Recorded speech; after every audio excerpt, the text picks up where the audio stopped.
A sense of mission drove Elder John Parker. He judged that God demanded that he create a new Zion in the wilderness, a place where about 30 family and followers could worship by their own lights. They had traveled far to find their promised land. First Virginia, then Tennessee, then Illinois. Wherever they wandered, however, the Parkers failed to fit in.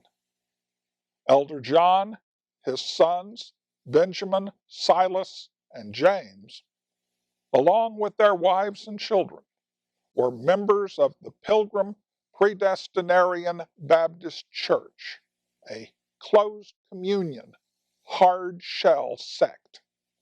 Elder John and his kin worshiped a loving God, but one who loved only those who comprehended the Gospels exactly as they did. The rest they preached were bound for the fiery pit, a doctrine which did not endear them to their less zealous neighbors. The Parkers arrived in Texas in 1833. Elder John's clan finally settled near the headwaters of the Navasota River. There, they constructed a stockade fort against hostile tribesmen. Completed in March 1834, Parker's Fort enclosed some 4 acres. Most of the residents were part of the extended family of Elder John and his wife Sarah. They did not participate in the Texas Revolution. Their stern dogma did not allow them to fight for any cause other than their own. During the spring of 1836, when the Mexican army approached, they abandoned their fort. Yet, with news of San Jacinto, they quickly reclaimed their abode. Few Texians had settled the area. Only 2 or 3 other families inhabited the region. The Parkers were on their own, which was just the way they liked it. But on the morning of May 19th, 1836, the Parkers received unwelcomed callers. Most of the Parker men were working the fields, which lay out of sight of the fort. 6 of the men and all of the women and children remained inside the compound. Around mid-morning, a large party of mounted Indians, perhaps as many as 100, suddenly appeared outside the gates. They were a mixed bunch, mostly young Comanche warriors, along with a few hostile Kitsis, Wichitas, and Caddos. Strangely, these warriors rode beneath a white flag of truce. Benjamin, Elder John's eldest son, parleyed with them outside the walls. Returning to the fort, Benjamin told his younger brother Silas that these Indians were antagonistic. They had demanded that the whites provide water and deliver a beef for them to slaughter. Outnumbered as they were, Benjamin and Silas agreed that their best chance lay in further negotiation. Although their wives and children begged them not to, Benjamin and Silas left the safety of the walls and returned to deliberate. Benjamin evidently informed the raiders that he had no beeves to spare. Infuriated, several of the Comanches ran him through with their lances. Silas dashed for the fort, but the braves rode him down and killed him. 2 more men fought to defend the gates, but the warriors forced their way through and slaughtered them as well. The Indians then flooded into the compound. Panic swept Parker's fort. Elder John and his wife Sarah, who all the clan called Granny, attempted an escape. Mounted on fleet war ponies, warriors overtook them. They lanced Elder John Parker, scalped him, stripped off his trousers, and then cut off his genitals. Capturing Granny Parker, the braves stripped her and pinned her to the ground with a lance. Then they repeatedly gang raped the elderly woman. Other women inside the fort received similar abuse. Hearing the commotion back at the fort, the Parker men who had been tilling their fields came running, rifles in hand. Seeing armed reinforcements approaching, the warriors lashed their ponies and galloped away.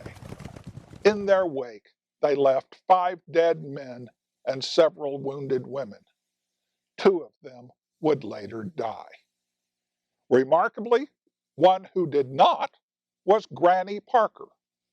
With her own hands, she pried the lance from her flesh. She sprang from hardy stock. Defying all odds and predictions, the old woman survived. The raiders absconded with 5 captives, the 17-year-old Rachel Plummer and James, her infant son, the 40-year-old Elizabeth Kellogg, and the children of Silas and Lucy Parker, John and Cynthia Ann, aged 6 and 9. The raiders pushed their ponies frantically until they were confident that they had outdistanced pursuers. They then enjoyed a midnight victory dance. Their raid had been a complete success. They would return to their camps brandishing scalps taken in battle, their status among the tribesmen enhanced. Most impressive, they had slain and raped while suffering no losses of their own. Following the ritual dancing, they stripped the 2 women captives and tortured them. This was a form of mental conditioning, what one authority called a rite of total humiliation. It was the fate of the women to be slaves. If the warriors could terrorize them, break their spirit, kill all hope, they would prove more pliable. Then the raiders threw the screaming, naked women to the ground, and every raider took turns raping them. The ordeal of Rachel Plummer and Elizabeth Kellogg continued until daylight. The warriors were careful to rape the mothers in full view of their children. Again, this was simply part of the humiliation rite. If children learned that their mothers were helpless to defend either themselves or them, they would learn to rely on the tribe for all their needs. The youngsters suffered no harm. They were young enough to assimilate fully into Comanche society. In the time-honored practice of the Plains Indians, the raiding parties split up and rode their separate ways. Rachel Plummer suffered Comanche captivity for 21 months. During that time, she bore a child, but not wishing to bother with a newborn, the warriors killed it. Finally, an American living in Santa Fe ransomed her. She returned to Texas, but died soon afterwards. She never saw James again. The Cadouans hauled Elizabeth Kellogg to the Red River. There they sold her to a band of Delawares. In December 1836, that tribe sold her back to President Sam Houston for $100. The raid on Parker's Fort was a vicious introduction. While the Comanches had terrorized Spanish and Mexican settlers for generations, this was the first time that Anglo-Texians had encountered the lords of the South Plains. The foray was but the opening salvo, the first of hundreds as destructive. For the next 4 decades, Texians and Comanches engaged in a bitter race war. Both sides fought without stint, without consideration for age or gender. White settlers came to dread full moons when it became bright enough to ride and raid under the luminous glare of what they called a Comanche moon. At its beginning, the Republic of Texas inherited Indian wars. Given the social protocols of the combatants, it would be a fight to the finish, a vicious brawl that wrought the virtual destruction of the Comanches and the savage brutalization of the Texians.